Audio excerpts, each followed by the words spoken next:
Hello everyone, welcome back. In today's video we're going to do a draft lottery simulation. We're going to simulate the draft lottery and figure out where everyone will go if the draft lottery is simulated at the All-Star break and who would be picking 1 through 10. We'll get to all of that coming up right now.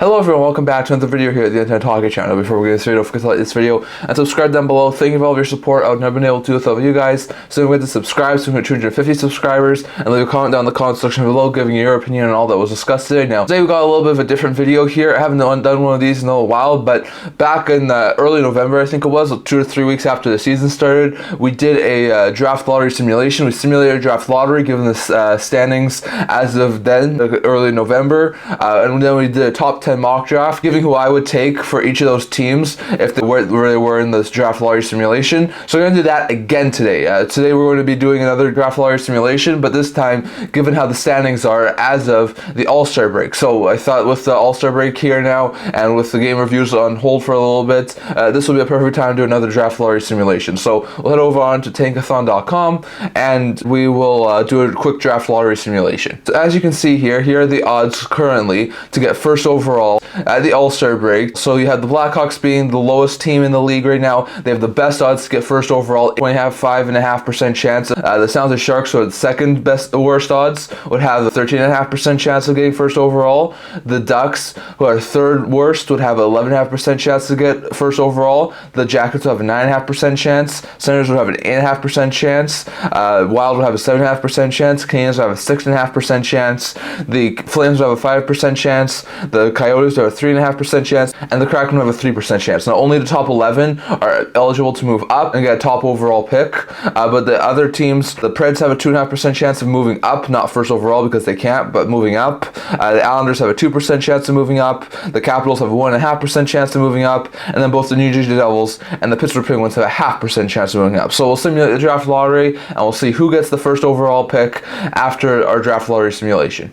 And as you can see here, the Minnesota Wild are the team who ends up getting the first overall pick. A little bit surprising here as they move up 5 spots from number 6 to number 1 as they wind up winning the draft lottery simulation and will be able to pick first overall. And second overall, we have the Anaheim Ducks, who do move up 1 spot from number 3 to number 2, and they'll be getting the second overall pick in this year's NHL entry draft. And then on top of that, you have Chicago, who drops down from first overall to third overall. You have the San Jose Sharks, who drop from second overall to fourth overall. The Jackets, who drop from 4th overall to 5th overall, and the Senators, who drop from 5th overall to 6th overall. And those are teams who will be picking 1 through 10. The Wild will be picking 1st, Ducks will be picking 2nd, Hawks will be picking 3rd, Sharks will be picking 4th, Jackets will be picking 5th, Sens will be picking 6th, Canadiens 7th, Sabres 8th, Flames 9th, and Coyotes 10th. And next up, going over to my mock draft after the draft lottery simulation. And now going over to my mock draft after the draft lottery simulation. So we're going to start over here first. I'm going to work our way down through to 10. So those are going to be the top 10 picks as of right now, in my opinion, after the draft lottery simulation we had. So first overall, we have the Minnesota Wild. Not too surprising here. They take the pretty much consensus number 1 overall pick at this year's NHL draft, and that is Macklin Celebrini. Now, Celebrini's had a fantastic year this year. In 23 games over in the NCAA, he's put up 19 goals and 37 points. He's having a fantastic year over there. He's not overly big, 6 foot, 190 pounds, but he's not a smaller player either. He should be able to fit in extremely well in the Minnesota Wild organization after this draft lottery simulation. Celebrini is a top line center, probably the best option for a team in this year's draft who has a top line center. I mean, we know last year we had Fantilli, Carlson, Bedard, Will Smith, who are all really good future top line centers. In this year's draft, I think Celebrini is really the only guarantee as a top line center. And imagine if the Wild are able to get the first overall pick, they can put Celebrini right away in between Kaprizov and Zuccarello, and that would make a lethal top line. And once Zuccarello is gone or he retires, then you can put Boldy on that top line. That would be a huge addition for the Wild. It'll be a solid top 6 center, something they can have over the next few years on a cheaper ELC deal, given the fact they still have some cap restraints with the Parise and Suter buyouts. All in all, this would be a fantastic addition for the Wild. So not overly surprising here, but with the way he's playing over in the NCAA right now, with his good stature, with his great potential, I have Minnesota taking Macklin Celebrini.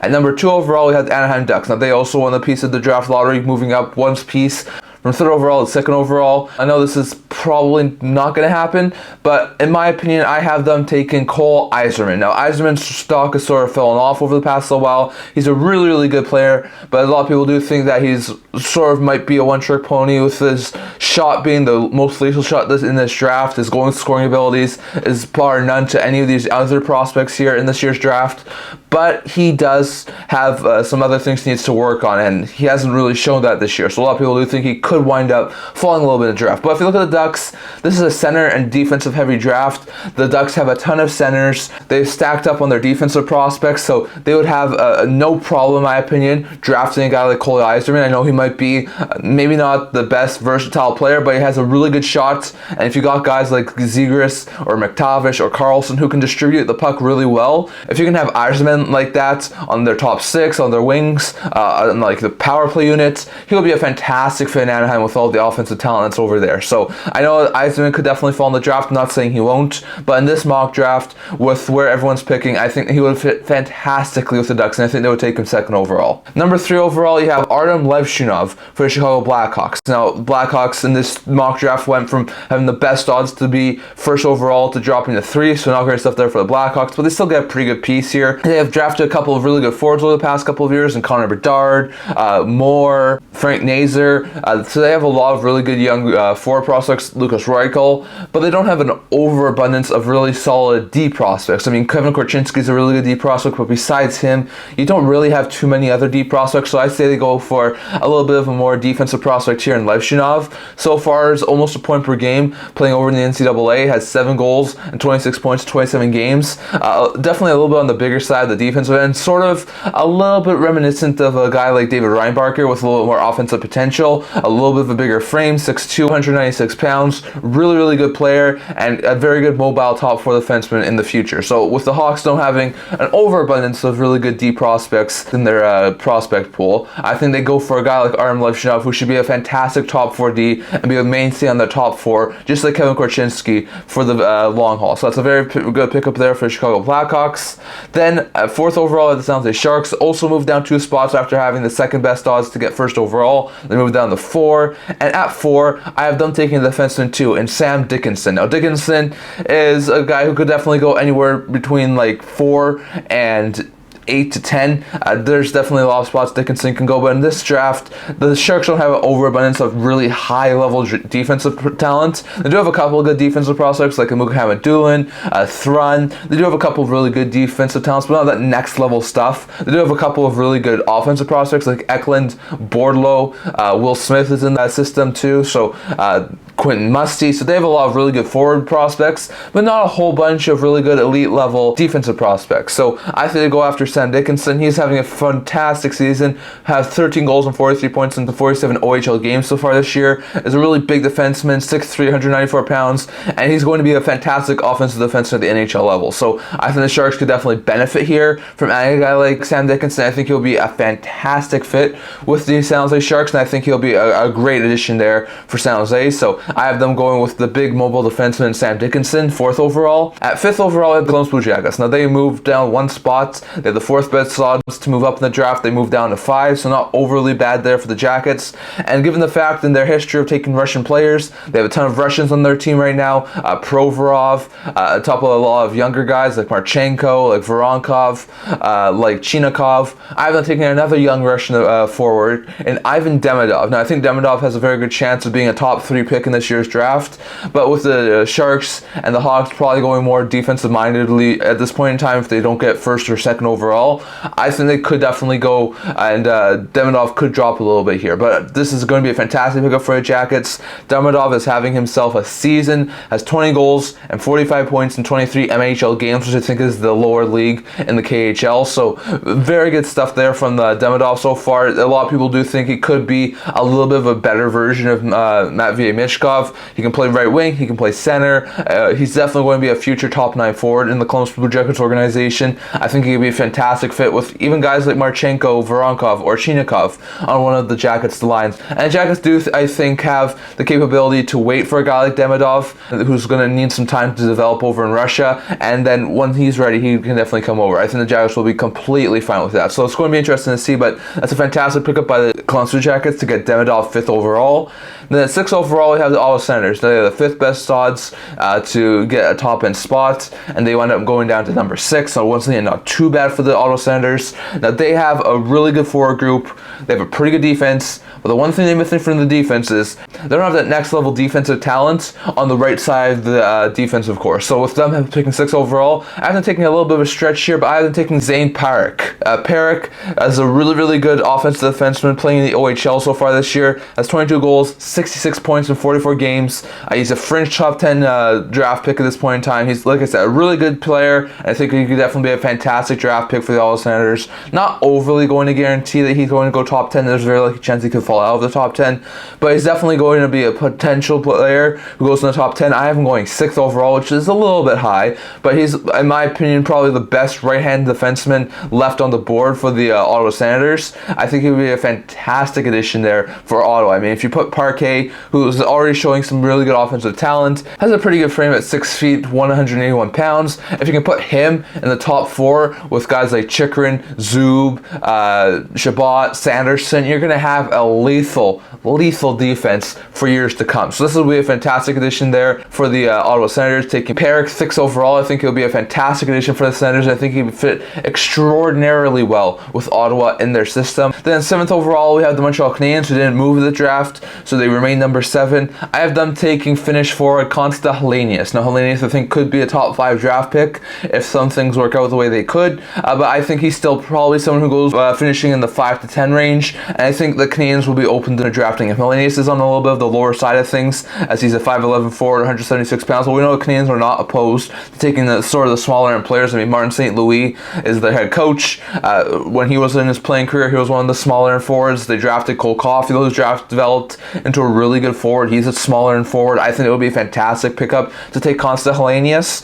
He's a really good Finnish forward. So far in Liga this year, has 28 points in 37 games, 9 goals. He's in a fantastic addition there for the Montreal Canadiens. I do think he'll be a fantastic addition in their top 9 long term. Could still need, like we said, a year or two before he gets into the NHL action, but I think Helenius, who can play center, can play right wing, he can definitely fit in a lot of places. He's a very versatile forward. I think he'll be a fantastic addition for the Montreal Canadiens at number 7. So that's what I have taken there.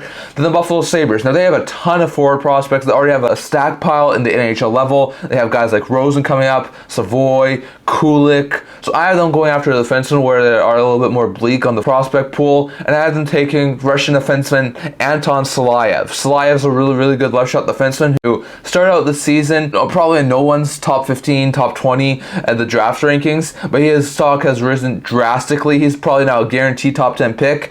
Some might even say a top 5 overall pick. Silayev's been a really good player. 3 goals, 11 points, 55 games in the KHL. He's done actually quite well as a young defenseman in the KHL, but it's also his size that's going to get a lot of people's attention. 6'7", 207 pounds. He's a monster of a player on the blue line. Now the Sabres don't have too much prospects on the blue line. They have Ryan Johnston. Besides that, and he's starting to get into the NHL, they don't really have much on the blue line. So if the Sabres are able to add Silayev, they're going to probably have to wait a year or two while he continues to develop, and I think the Sabres will be okay with that. But in time, he will be a monster on the blue line. Imagine adding him to a defense that already has guys like Dahlin, Power, and Samuelson. So that would be a fantastic addition for the Sabres. I know they would have to wait a year or two to get him over from Russia, but I think Silayev would be a great addition there for the Buffalo Sabres on their blue line. So I'll have to wait and see how that goes. And then with the Calgary Flames picking 9th overall, they remain 9th overall after our draft lottery simulation. And if they are going to be able to pick between like 8 and 12 at this year's draft, I have no doubt they'll probably go after legend of theirs, Sons, and that is Hidge Agenla. Now Agenla, who is the son of former NHLer Jerome Agenla, he looks like he's going to be another fantastic top 20, top 15 pick at the NHL level. I do have him going a little bit higher here to the Calgary Flames because I think the Flames would definitely love to add a guy like Agenla first of all, but also with the connections to Calgary with his father Jerome. I think this will be a fantastic pickup there for the Calgary Flames. Agenla so far this year has been absolutely on fire. 32 goals, 57 points in 44 WHL games, one of the highest goal scorers there in the WHL. He's been absolutely phenomenal this year, and he looks like he will eventually be a solid top 9 forward. I think he's a very versatile forward. He can play center, he can play wing. He's definitely a very versatile guy, and I think he'll be a fantastic player for our team to draft. But I think in Calgary, they already have a lot of really good players and pieces there. They're going for a 1 to 2 year rebuild, so so he can continue to develop, and then when he gets in, they'll be ready to completely compete for playoffs and stuff like that. So he will be a fantastic addition for the Calgary Flames. Is a decent sized forward, 6 feet, 185 pounds, very good stuff there, and I think again will be a fantastic fit top 9 with guys like Pelche, Coronado, and Zary long term for the Calgary Flames. So very good stuff there for the Flames. And then the final pick here that we have for this mock draft, which is 10th overall, which is the Arizona Coyotes. They remain 10th overall. And in my eyes, I have the Arizona Coyotes taking forward Caden Lindstrom. Now Lindstrom has had a pretty good season over in the WHL. His stock has definitely risen a lot over the past little while to a point where it's probably going to be like a top 7, 8, 9 pick. Lindstrom so far this year has 27 goals and 46 points in 32 WHL games. But we know that the Arizona Coyotes, ever since Bill Armstrong became the GM of the Coyotes team, he likes to draft players with thighs. We saw that last year with Daniel Boot and Dmitry Simashev. Lindstrom is no exception to that. He's 6'4", 216 pounds, and will be a monster in the Arizona Coyotes middle six long term. I think he could continue to develop, and in time he could be a fantastic middle six forward. He's versatile. He can play center if he needs to. He's also could be a winger. So I think this will be a fantastic addition for the Arizona Coyotes, and I think he could be a really good middle six forward long term for Arizona. So in my eyes, that's sort of my who I have here in my first draft lottery simulation, my first mock draft of 2024, second one of the season. So I'd love to hear your guys' thoughts on this, but if you want to recap here, at 10th overall we have the Arizona Coyotes, and I have them taking Caden Lindstrom. At 9th overall I have the Calgary Flames. I have them taking Tej Iginla. At 8th overall, I have the Buffalo Sabres. I have them taking Anton Salayev. At 7th overall, I have the Montreal Canadiens, and I have them taking Konsta Helenius. At 6th overall, I have the Ottawa Senators, who dropped 1 spot. I have them taking Zane Perrick. At 5th overall, I have the Columbus Blue Jackets, who also dropped 1 spot. I have them taking Ivan Demidov. At 4th overall, I have the San Jose Sharks. They dropped 2 spots, and I have them taking Sam Dickinson. At 3rd overall, I have the Chicago Blackhawks. They also dropped 2 spots, and I have them taking Artyom Levshunov. 2nd overall, I have the Anaheim Ducks, who moved up 1 spot and won one of the draft lottery spots. I have them taking Cole Eiserman. And at 1st overall, we have the Minnesota Wild, who won the draft lottery, moving up 5 spots. And I have them taking Macklin Celebrini. And those are currently my top 10 mock draft as of this draft lottery simulation today. So definitely gonna have more over the next little while. Probably gonna have one close to the end of the season, and then probably gonna have another one sometime when they're doing the playoffs, and then I'm gonna have another one when we're about a week or 2 away from the draft. So we'll have to wait and see there. But that's all I'm going to talk about in this video. Love to hear your guys' thoughts on my mock draft and my draft lottery simulation down in the comment section below. What do you think about the draft lottery? Are you surprised that the Wild wound up winning in my simulation? And on top of that, if you had those 2 guys picking 1, 2, 3, 4, 5, 6, 7, 8, 9, 10, just like I did, who would you have going 1st, 2nd, 3rd, 4th? Definitely let me know your mock draft down in the comment section below. That's what I'm going to talk about for today. Remember to like this video, and if you're like it, remember to subscribe down below. Thank you for all your support. I've never been able to do it without you guys. So don't forget to subscribe so we can 250 subscribers. Also a blog talking about news, rumors, analysis, stuff like that. Stuff, and check that out. Leave a link to that in the description below. And I can't wait to see you guys all for next video. See you guys soon.